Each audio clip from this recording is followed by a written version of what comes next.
Flávia, tudo bem? Muito obrigado por ter vindo. Agradeço demais a oportunidade de você vir e nos contar um pouco da sua história. Você sabe particularmente que eu sou seu fã, né? Eu e a Carol somos cuidados por você também, assim como o outro testemunho que eu mencionei com a André e com a Anier. Eu tenho inclusive uma história muito legal. Quando eu te conheci, a gente estava no GC há mais ou menos um ano atrás. E eu lembro de a Dercy ter citado um versículo, e aí eu falei, era o versículo do Jovem Rico, eu lembro até que versículo que era. E aí eu citei assim, falei assim, nossa, né, poxa, se Deus me pedir todo o meu dinheiro, será que eu consigo dar meu dinheiro? E eu lembro que você respondeu de uma forma muito incisiva. Não, mas isso não tem nada a ver com dinheiro, isso aqui tem a ver com coração, papapá. E eu lembro que terminou o GC, eu olhei pra cara e falei assim, nossa, essa Flávia, ela é muito brava. Mas o que ela falou fez muito sentido, e naquele momento era algo que eu precisava mesmo ouvir, né? E desde aquele dia a gente acabou se conhecendo mais. Hoje você cuida de mim e eu tenho essa total consciência, né, em terapia. Eu sou muito grata a você por esse um ano. Então eu sou seu fã. Conversar com você hoje é um prazer. Que lindo. Conta para quem não te conhece seu nome e um pouquinho da sua história. Então, meu nome é Flávia Torres, eu aprendi a falar Flávia Torres, porque já começa uma história assim, da importância que tem um nome e um sobrenome, né? Eu vim de uma família muito disfuncional, muito desconstruída, eu não me lembro de outro jeito, eu não consigo contar a minha história de outro jeito, desde que eu comecei a compreender, eu percebia que tinha alguma coisa de errado. Na minha casa, com os meus pais, eles sempre brigavam muito. Meu pai era alcoólatra, ele batia e espancava. Ele não batia, ele espancava. Eram sempre pancadas muito fortes. Em você? Em mim, no meu irmão, que eu só tenho um irmão, um ano mais velho que eu, e na minha mãe. Éramos uma família pequena. Tinha tudo para dar certo ali, porque meu pai, ele tinha uma boa profissão. Meu pai, ele era serralheiro. Na época em que São Paulo começou a se cobrir de grades e portões altos, meu pai era um homem extremamente inteligente, muito capaz, apesar de pouco estudo. Os meus pais não tiveram muito estudo, mas eram muito inteligentes. Minha mãe falava muito bem, se expressava muito bem. E eu lembro que eles eram muito jovens, e cada um oriundo de um estado, assim, mas se entendiam muito mal, muito mal. Eles brigavam muito, meu pai sempre muito bêbado, chegava bêbado, ele era desse bêbado violento, que quebrava as coisas. Então eu lembro da minha casa sempre macetada de prego, sabe, escorada de alguma forma, porque ele quebrava sempre tudo bêbado. Quantos anos isso você tinha? Então, o que eu me lembro, as minhas lembranças, elas vêm a partir de uns 5, 6 anos de idade. Uhum.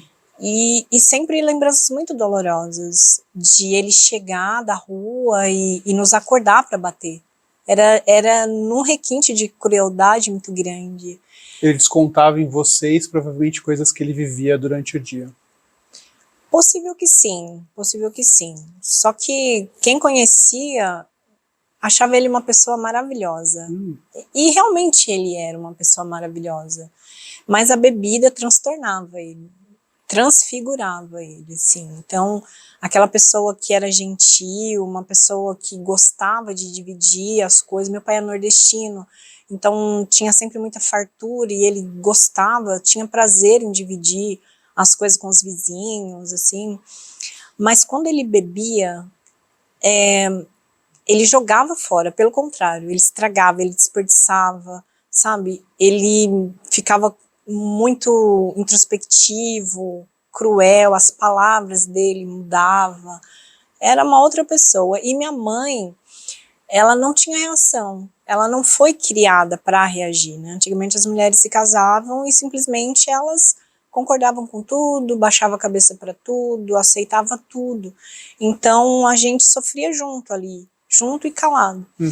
E esse sofrimento fez com que a família, tanto do meu pai quanto da minha mãe, se afastasse. Então a gente não tinha convívio com primos, com, sabe, esse convívio gostoso de tios, visitar e etc.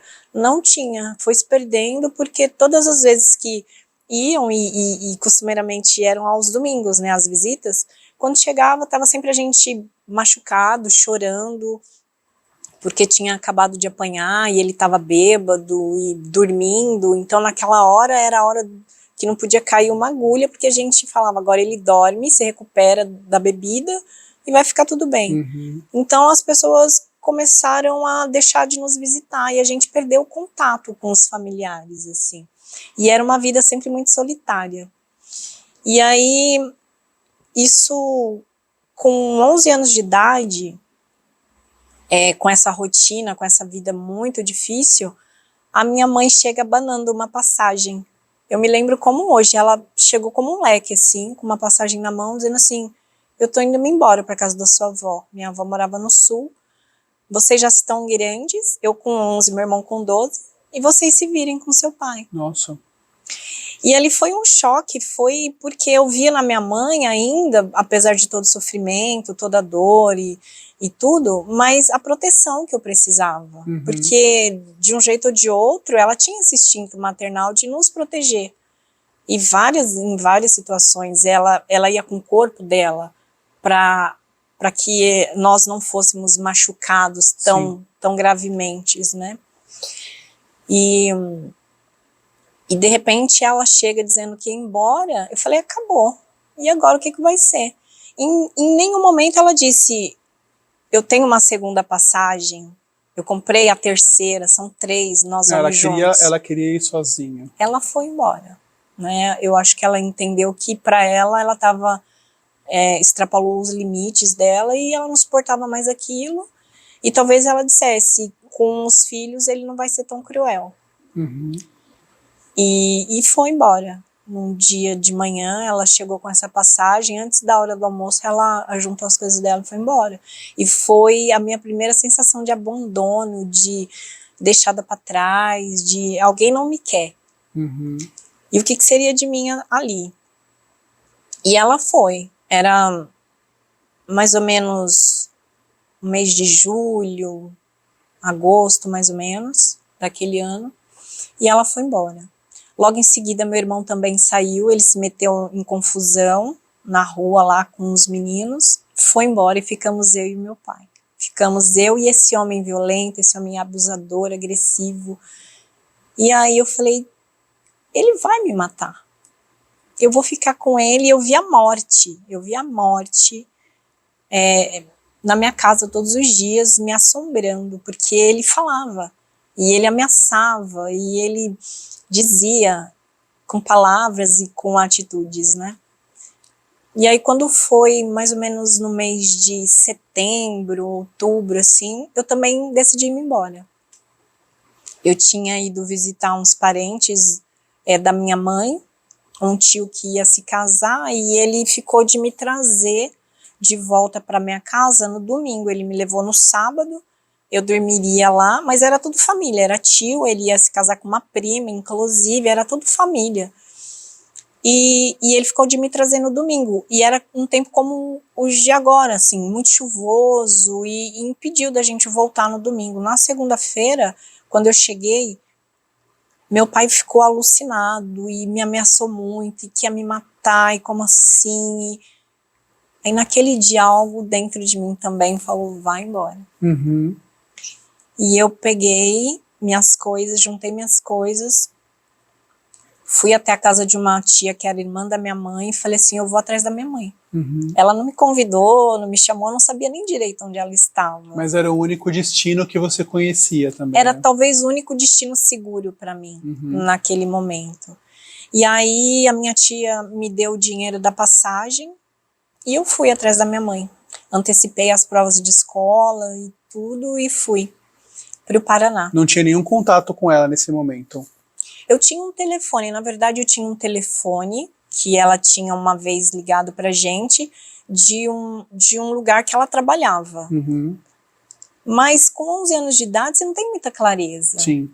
com 11 anos de idade, na época que eu tinha 11 anos de idade, eu era muito criança, muito inocente, muito ingênua, não tinha essa malícia que se tem hoje uma criança de 11 anos. Hoje as crianças com a tecnologia, elas viajam o mundo, inclusive. Naquele tempo, imagina, eu não sabia onde era praticamente a rua de cima da minha casa. Né? Então, quanto mais o sul, um outro estado.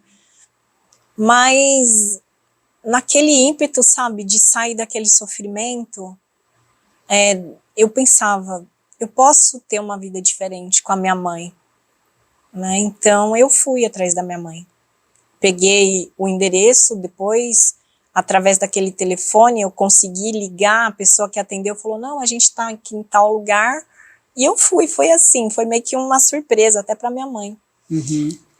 E eu cheguei lá, só que quando eu cheguei lá, minha mãe já tinha um companheiro. Em meses, a minha mãe arrumou um namorado e já se arrumou com esse namorado, já tinha uma casa. E eu fui morar, e eu cheguei lá, nessa casa, uma intrusa. Sim. Né? Eu não fui convidada. Tem essa também, né? Você se sentia intrusa, né? Sim. Você não era só uma intrusa, se sentia intrusa. Porque de um jeito ou de outro, Elias, ficou no meu coração esse sentimento. Ela não te quer. Sim. Né? Ficou enraizado isso em mim.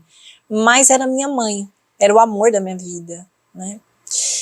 E aí, quando eu cheguei lá, depois de alguns dias na convivência, esse homem, ele era muito simpático comigo. Eu achava ele muito simpático. E como eu não tinha, digamos, eu não tinha experiência em simpatia familiar, eu achava tudo aquilo muito estranho. Então ele me servia café da manhã, e ele era muito gentil sempre, me elogiava. Eu achava tudo muito estranho, assim, e eu ficava mal-humorada com aquilo, porque eu estava acostumada a ser maltratada, eu não sabia o que era ser bem tratada.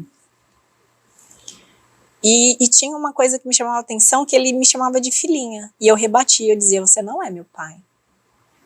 Aí a minha mãe também reforçava, dizendo assim, você só sabe viver se for sendo maltratada. E aí eu não conseguia entender aquela situação, até que um belo dia, numa noite, porque a minha mãe tinha um trabalho onde ela chegava tarde, e aí numa dessas noites em que ele ia buscá-la no ponto do ônibus, ele sentou-se ao lado assim da minha cama e ele abusou de mim. Ele me apertou, ele passou a mão em mim, e eu fiquei imóvel, eu fiquei estática, sem reação, eu quase não conseguia respirar, porque eu também não tinha noção do que era aquilo. Eu Sim. era muito inocente, muito ingênua. Eu sabia que algo de muito ruim estava acontecendo e de muito perigoso. E aí ele fez isso, aí deu o horário dele sair, ele saiu, foi buscar minha mãe.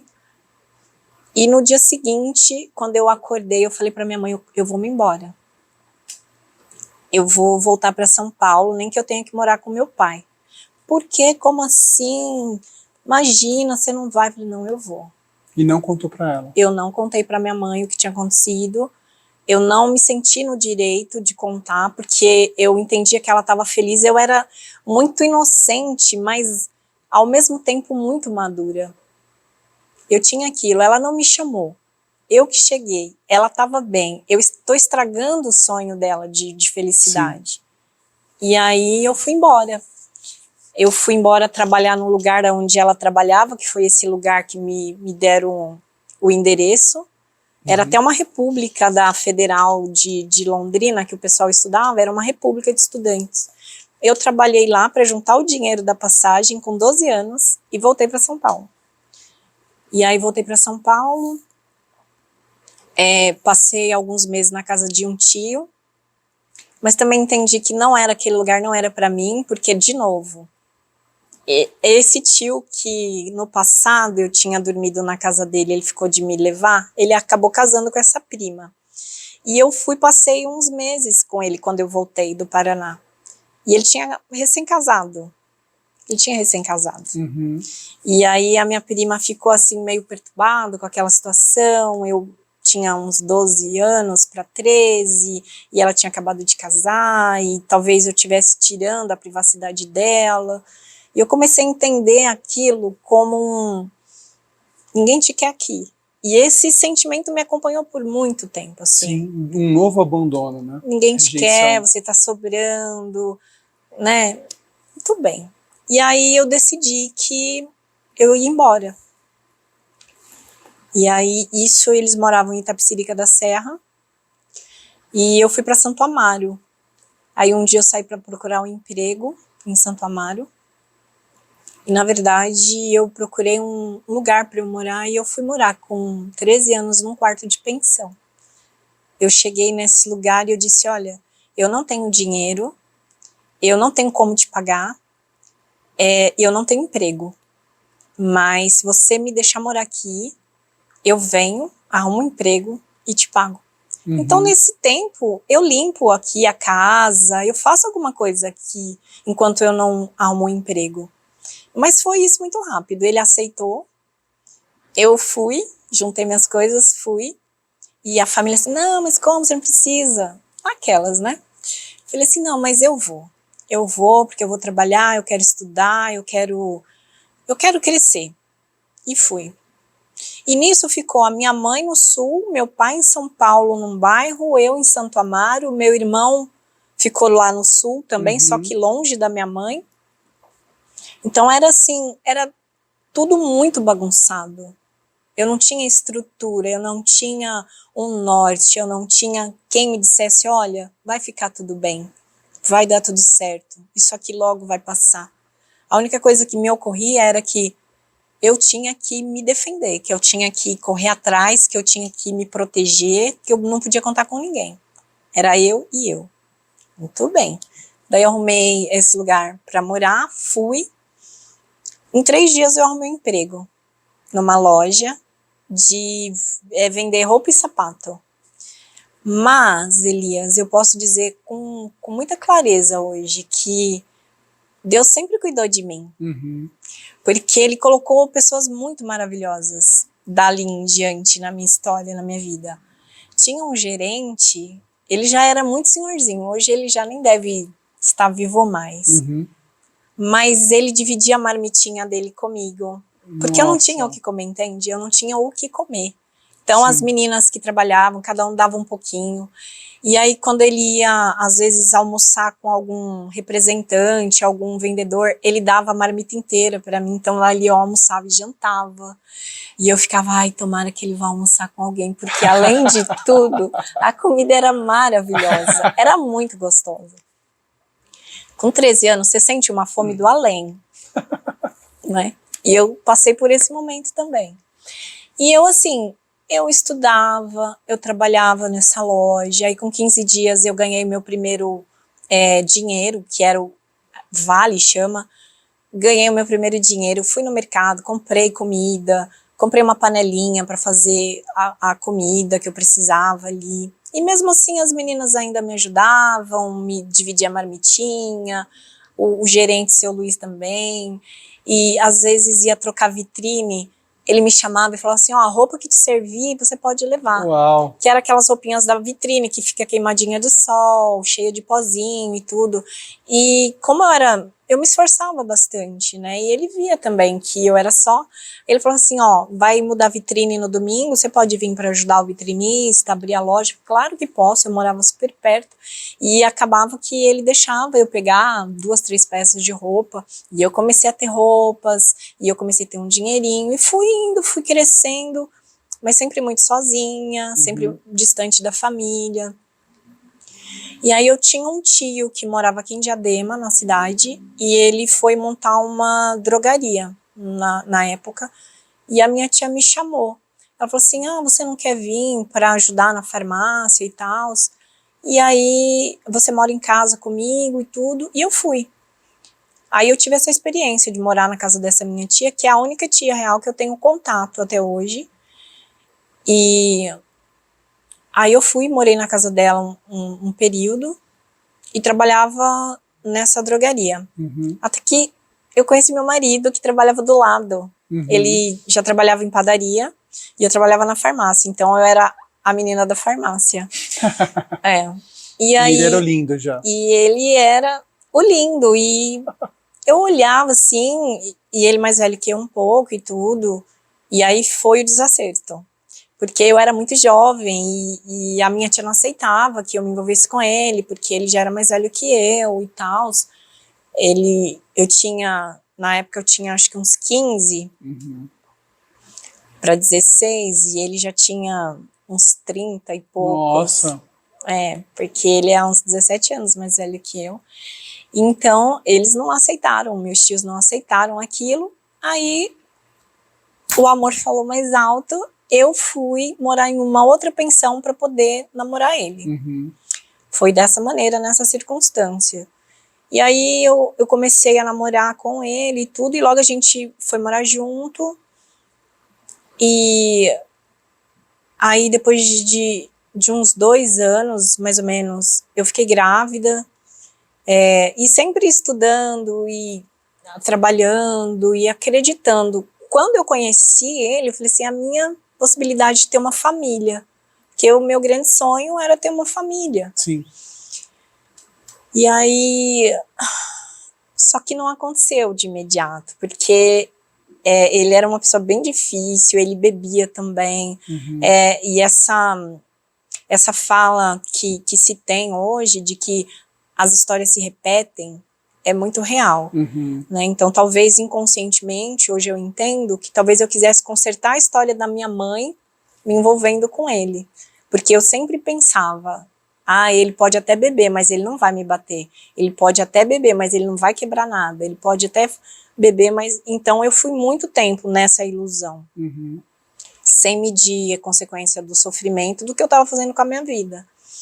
E aí, assim, durante muitos anos seguidos, eu vivi nessa questão dele beber e de não dar certo como eu imaginei que daria e tudo. Fiquei grávida, tive a minha filha, conheci o amor. Ali eu conheci o amor. Quando a minha filha nasceu, ali eu tive certeza, eu tenho uma família.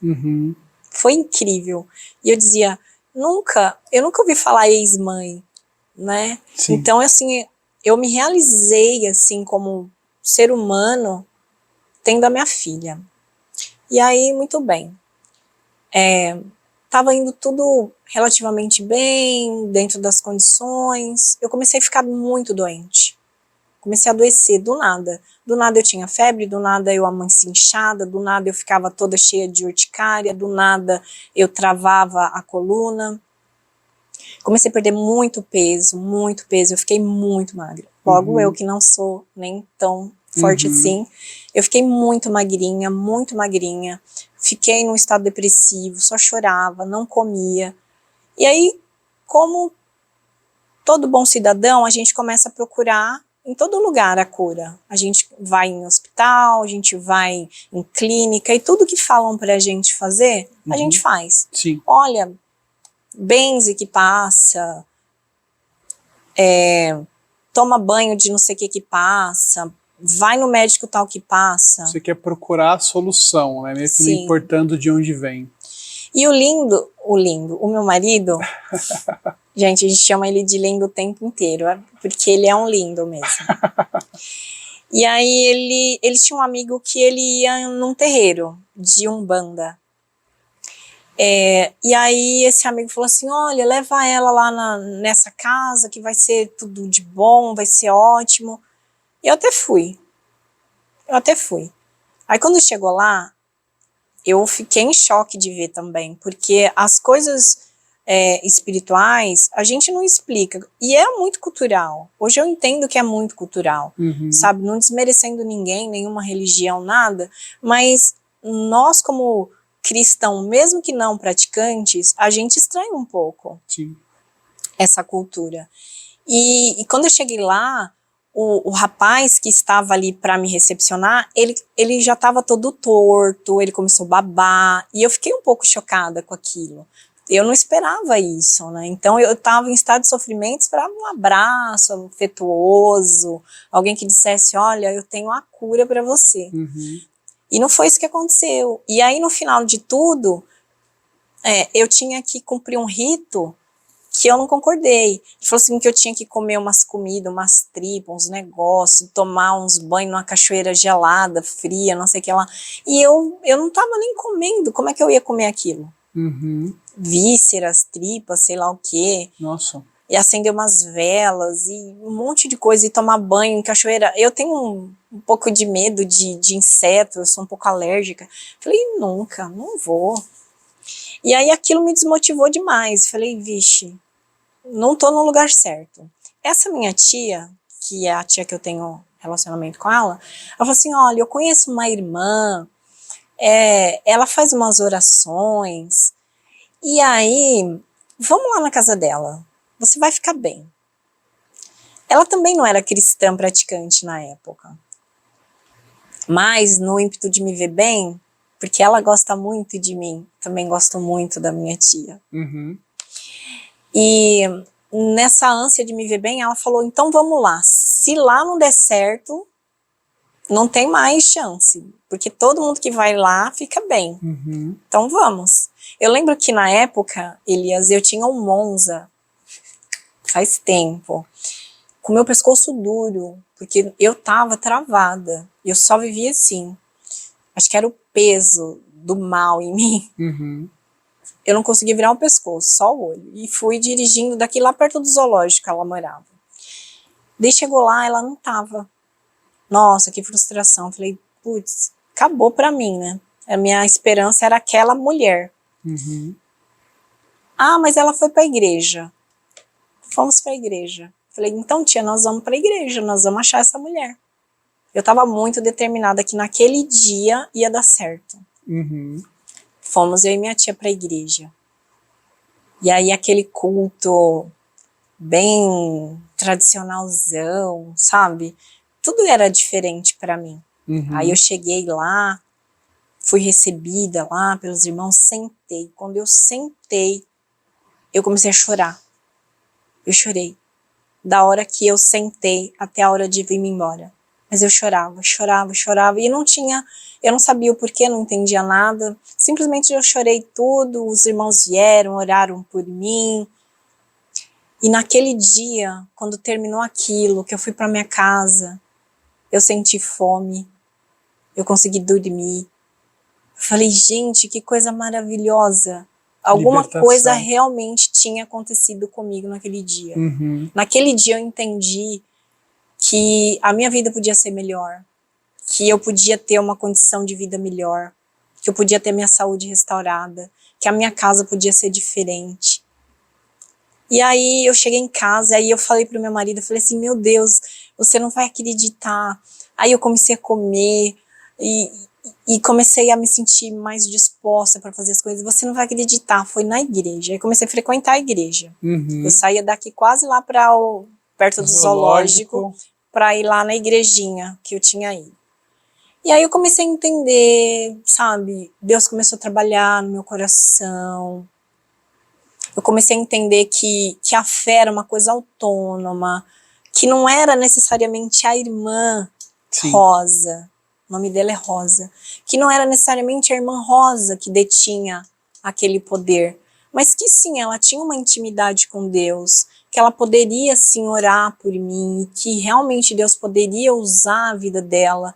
E aí eu comecei a entender que ela sim, ela poderia ser usada, que Deus realmente faz isso, que as pessoas se tornam realmente canal de bênção para o outro, sabe? E aí eu descobri que eu também poderia fazer a mesma coisa. E foi incrível quando eu descobri isso, porque daí eu queria estar na igreja, eu queria participar das coisas, eu queria fazer parte daquele movimento de amor, de cuidado, de zelo com as pessoas. Então eu comecei a frequentar a igreja, e aí eu falando pro meu marido, a gente precisa ir, ele resistente, a gente precisa ir, a gente precisa casar, porque a gente não era nem casado, a gente não tinha entendimento. Tinha ajustes para ser feitos. A gente não tinha esse entendimento, né? A gente não tinha quem nos orientasse. tanto a mim quanto a ele. Então, a gente vivia dessa maneira e estava tudo certo. Mas quando a gente eu comecei a frequentar a igreja, eu entendi que precisava organizar, porque era realmente uma bagunça. Eu já vinha de uma bagunça desde sempre, né? E essa bagunça me acompanhou até o dia que eu descobri e encontrei o ajustador. Sim. Né? E foi lindo, assim. Então, eu comecei a conversar com ele começou a frequentar os cultos, a igreja, e aí logo ele também aceitou isso para a vida dele, a gente começou a frequentar a igreja juntos, e aí casamos, nesse tempo a gente casou, demos o nome para o batismo, começamos a fazer a integração, e foi incrível que o dia que a gente batizou, era o tanque batismal, como é aqui na igreja, e eu lembro que a gente desceu junto, e nós renascemos para Cristo juntos. Que lindo. Foi uma coisa linda mesmo, sabe? Então, daquele dia em diante que eu me encontrei com o Senhor, desde o primeiro dia, eu nunca duvidei que Ele podia mudar a minha vida, transformar a minha história, fazer diferente. Então, a minha vida, de modo geral, ela foi restituída de uma maneira muito gloriosa. Eu passei a amar, porque amor é uma coisa que a gente aprende. Ninguém nasce amando, um bebê não nasce amando. Sim. Senão ele não machucaria a mãe, ele não morderia, né, o peito que alimenta ele não daria na cara da mãe, ele não faria o que faz. Amor é uma coisa que a gente aprende. Eu aprendi que eu podia ser amada, então aquela rejeição que eu sentia também foi curada no meu coração.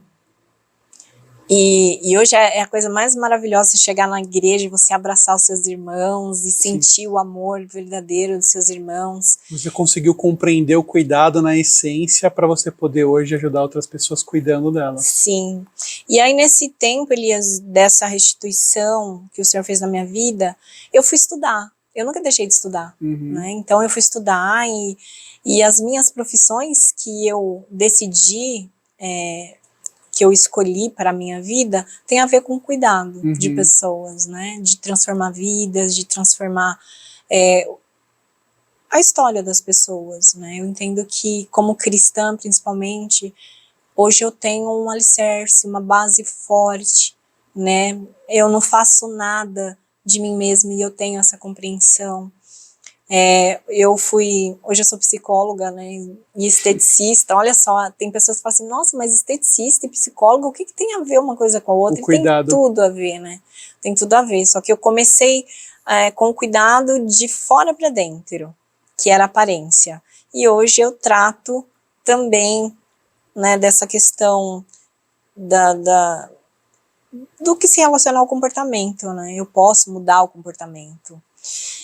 E hoje eu me sinto muito realizada com o que eu faço. Eu costumo dizer que eu faço porque eu amo, e eu amo o que eu faço. Então hoje, nós estamos agora em janeiro de 2023, e eu fiquei de férias. Quando eu voltei, foi uma coisa muito interessante, né?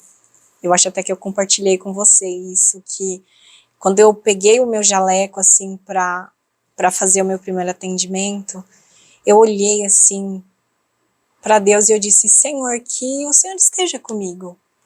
Que o Senhor esteja comigo, que toda a sabedoria, que todo o entendimento que eu preciso esteja aqui agora. Né? E eu até brinquei, falei assim, nossa, agora é o jaleco do poder. Eu falei assim, não, o poder não está nas pessoas e nem nas coisas. Está na intenção, está na disposição do seu coração, está no seu próprio querer de transformar a sua história, de mudar a sua história, de, com a sua história sendo mudada, mudar a história de outras pessoas, né? Então eu criei meus filhos dentro dessa compreensão.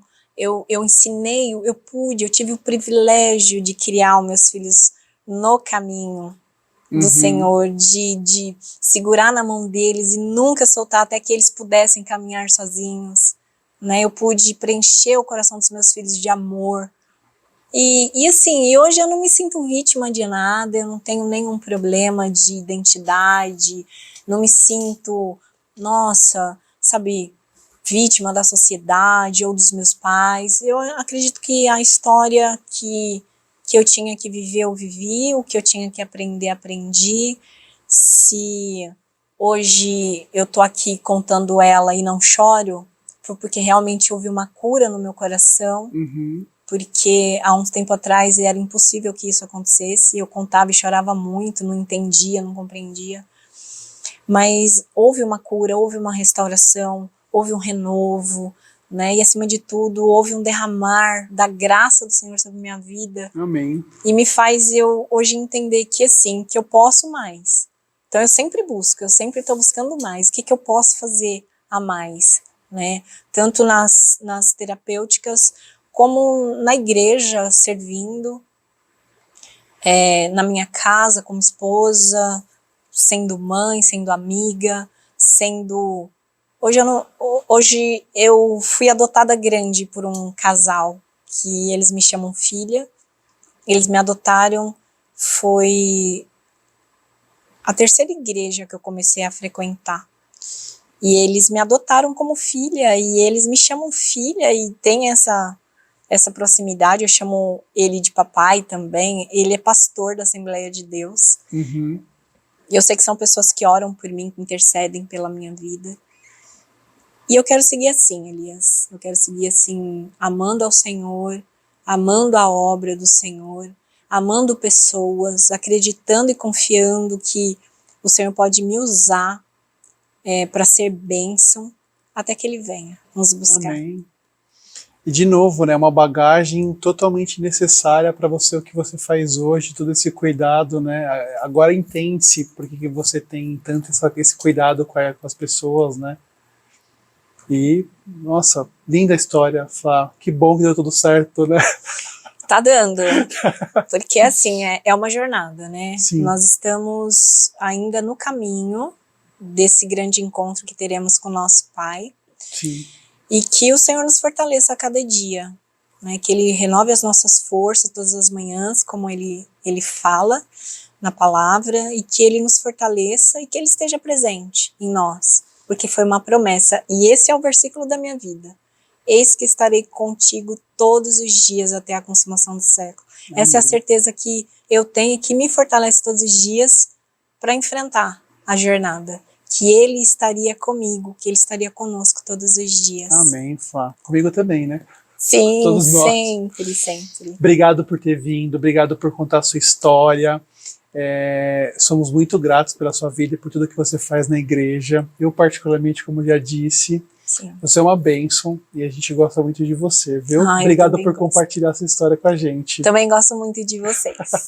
Deus abençoe. Amém.